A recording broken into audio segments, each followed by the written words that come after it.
Hey there, welcome back to the channel. Today we are continuing our discussion about delta waves, delta wave music, and how they relate to sleep. This is part 2 of this series, and today we are discussing brain waves, so let's get right into it.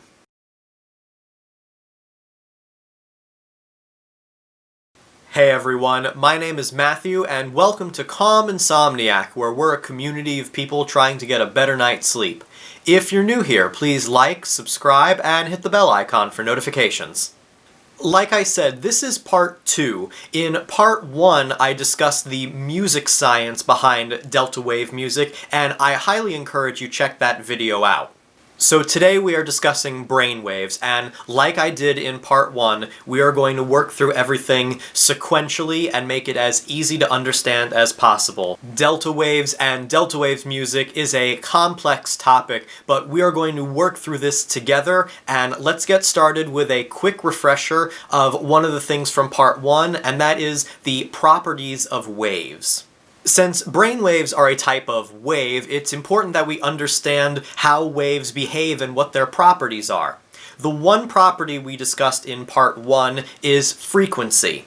As a quick refresher, frequency is the number of occurrences of a repeating event per unit of time. And we measure frequency in terms of sound waves in hertz.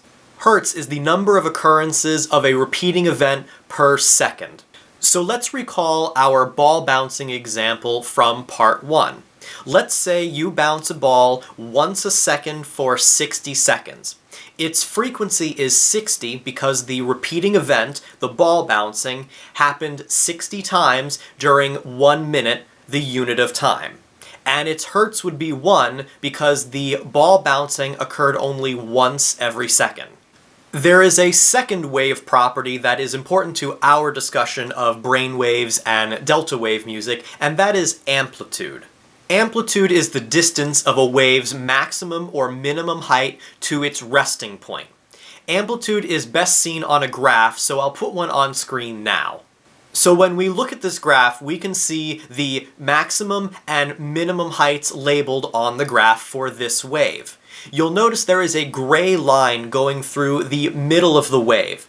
This gray line is the wave's resting point, or point of no disturbance. So before a disturbance such as a sound or vibration has occurred, this gray line is the wave's resting point. You can think about it like the waves on an ocean. The ocean, when it is completely calm and still and has no waves, is the resting point. And when waves start coming to shore, they create disturbances in the calm sea and create the waves. The reason I'm explaining amplitude is because when I discuss the types of brain waves, I will describe them as having a high or low amplitude, and it's important you understand what that means. So we've discussed the two wave properties that are important to our discussion, frequency and amplitude. But now we need to answer the question, what are brain waves?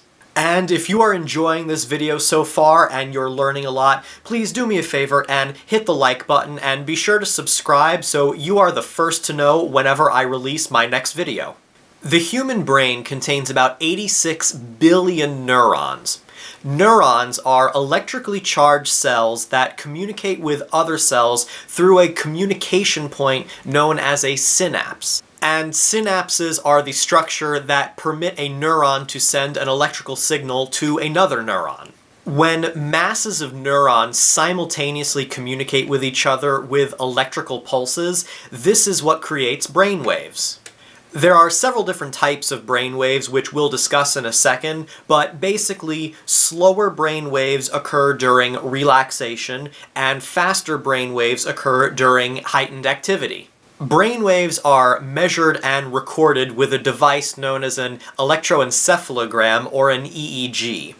People who are being tested for sleep disorders or strokes, brain tumors, may be hooked up to an EEG, as well as, unfortunately, this is used to test if a patient who is in a persistent coma is brain dead. So let's pause and quickly review what we just covered.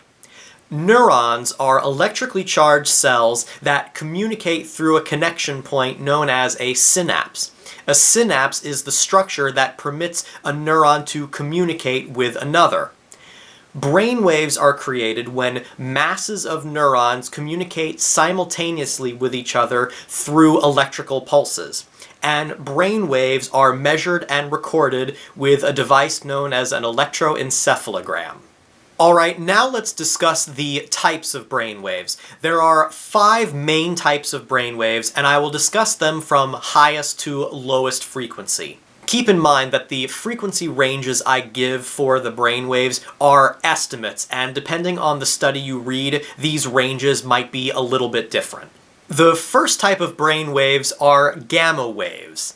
These have a high frequency of 38 to 42 Hz and a low amplitude.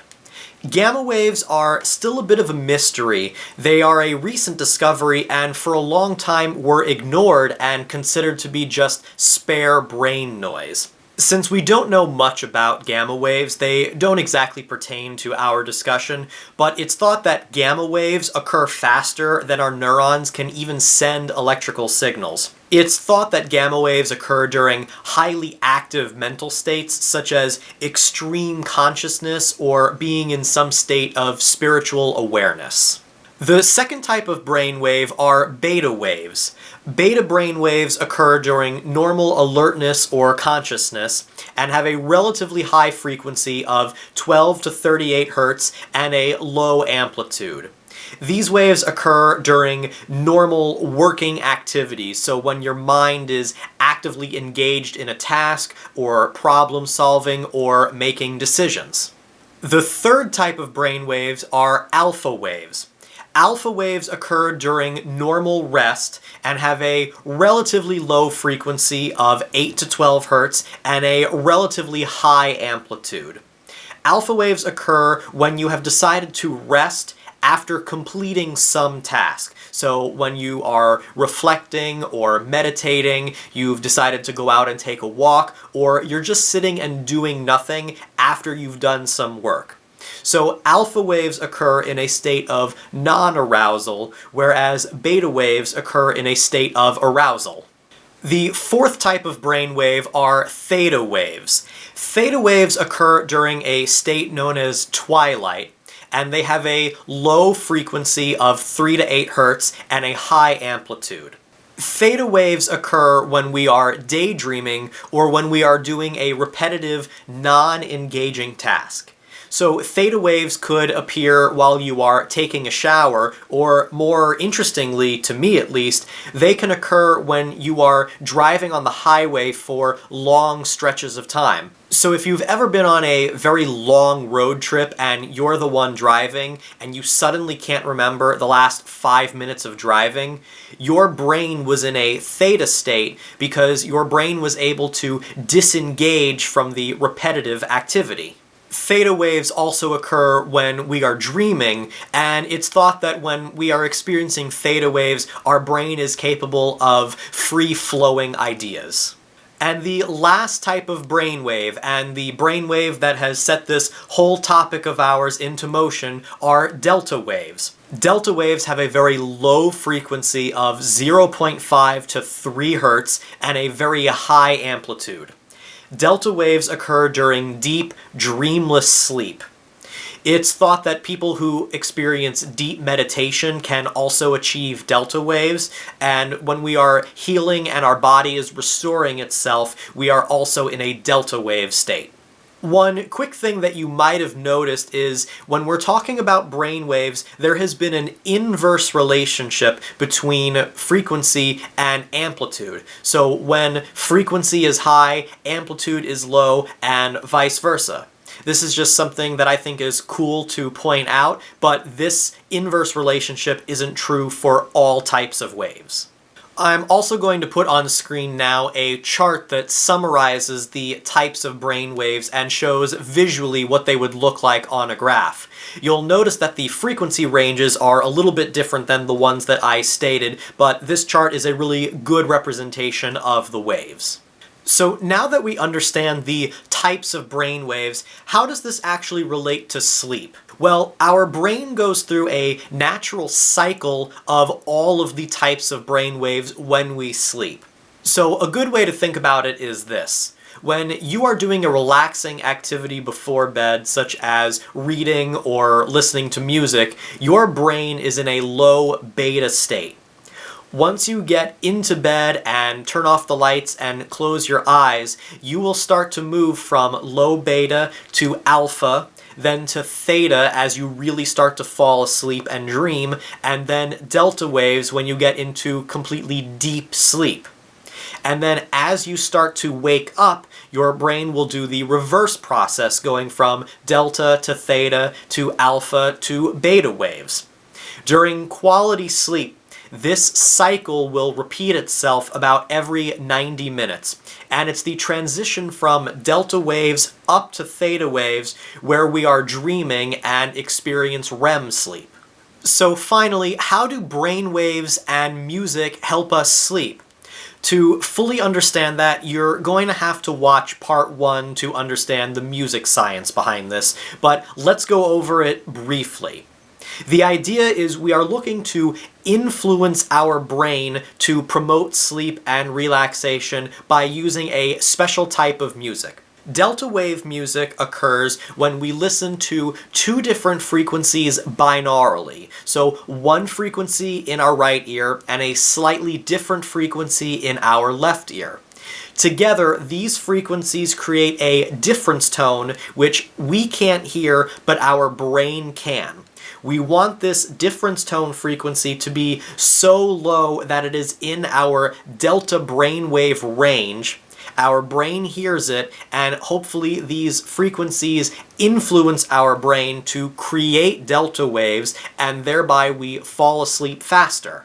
The theory and science behind all of this is really fascinating, and I'm glad I got to share it with you, and this is definitely something I will continue to explore. Alright, we did it in 2 parts. We have covered all of the theory and science behind delta waves, brain waves, music, how the science of music works, and how it can all help promote sleep and relaxation. What I plan to do is continue testing this by actually listening to delta wave music. There is actually music that is marketed as delta wave music, so I want to give it a shot and try it over a long period of time and see if it actually does influence or promote my sleep. What I want to know in the comments is this something that you have heard of before? Have you tried listening to delta wave music? Or in general, what kind of music or other activities helps you fall asleep? Thank you so much for watching. I hope you enjoyed going through all of this theory and science with me. Don't forget to like, subscribe, follow me on Facebook and Pinterest, and check out my website calminsomniac.com, where I have all kinds of articles on sleep health, sleep tips, classical music, and some product reviews. You can also sign up for my email list where I'll keep you updated on everything I post. Thanks for watching. I'll see you next time.